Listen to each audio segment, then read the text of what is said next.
प्यारे बच्चों, मेरे YouTube चैनल पर आप सबका स्वागत है। आज हम करेंगे अकारांत पुल्लिंग, आकारांत स्त्रीलिंग और नपुंसकलिंग कि इनके अंदर क्या अंतर है, हम इनकी पहचान कैसे करें। पुल्लिंग शब्द वे शब्द हैं जो हमें पुरुष जाति का बोध कराते हैं। स्त्रीलिंग शब्द वे शब्द हैं जो हमें स्त्रीलिंग जाति का बोध कराते हैं। नपुंसकलिंग शब्द वे शब्द हैं जो दोनों के अंतर्गत प्रयोग किए जा सकते हैं। अब हम चल रहे हैं अकारांत पुल्लिंग शब्द पर। शुक है, शुकऊ, शुकहा। शुकह का अर्थ है तोता, शुकऊ का अर्थ है दो तोते और शुकहा का अर्थ है बहुत सारे तोते अर्थात अनेक तोते। अब इसी प्रकार से यहाँ जितने भी शब्द दिए गए हैं, एक वचन के अंतर्गत जो शब्द दिए गए हैं उसका मतलब है एक। द्विवचन के अंतर्गत जितने शब्द दिए गए हैं उनका अर्थ है दो, और बहुवचन के अंतर्गत जितने भी शब्द दिए गए हैं उनका अर्थ है अनेक। तो चलिए इनका उच्चारण सीखते हैं।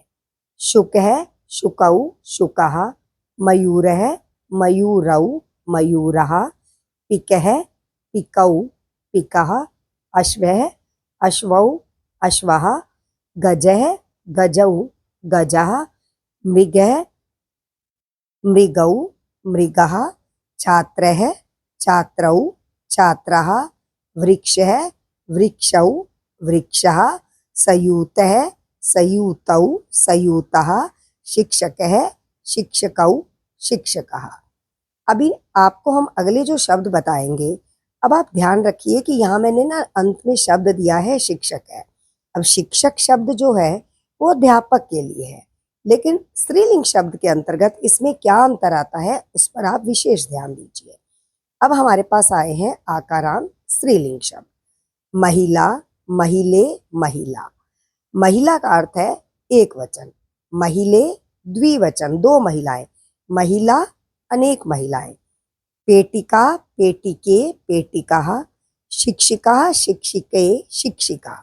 आप देखिए वो हमारे पास शब्द था शिक्षक है। अब शिक्षक शब्द का अर्थ यहाँ पर पुल्लिंग से है, लेकिन यहाँ पर शिक्षिका दे दिया गया है।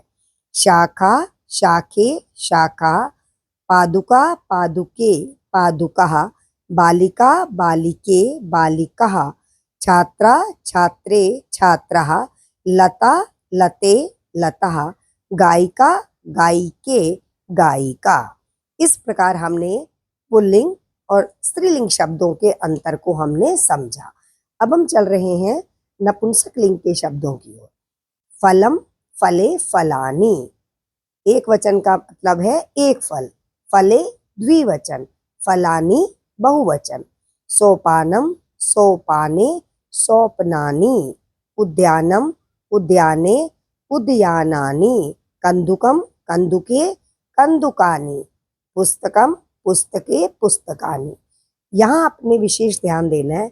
आपने देखा इन शब्दों में केवल न लगाया गया है बहुवचन के अंतर्गत, लेकिन बेटा जब हम यहाँ पर देखिए अणा लगाया गया है, जहाँ पर भी हमारे पास त्र या फिर षटकोण वाला च आता है वहाँ पर हम यहाँ पर न की जगह अणा लगा देते हैं।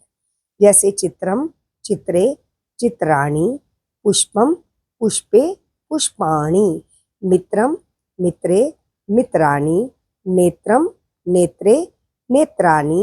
वस्त्रम, वस्त्रे, वस्त्राणि। अब यहाँ पर मैंने एक पुनरावृत्ति कार्य दिया है। रिक्त स्थानानि पूरयत, रिक्त स्थान को पूर्ण कीजिए। एक वचन, द्विवचन और बहुवचनम।